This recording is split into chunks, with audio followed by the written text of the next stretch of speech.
Finally, I want to pray that come next year, the elections will be peaceful, that Uganda will vote, that Uganda will make their decision.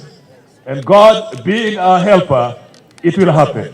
And we people of Nebbi still believe very strongly that you have a task to do for us. And I pray that you will give us that shoe so that our people can travel, so that development can take place. The people in Zombo, basket place of Nebbi, have so much food, but bananas rot on the way. Avocados rot on the way, because sometimes it's impossible to travel. With West Nile, we have struggled. We didn't have money initially, as you know. The country economy was down. We were able to get the road, tarmac from Karuma all the way to Koboko.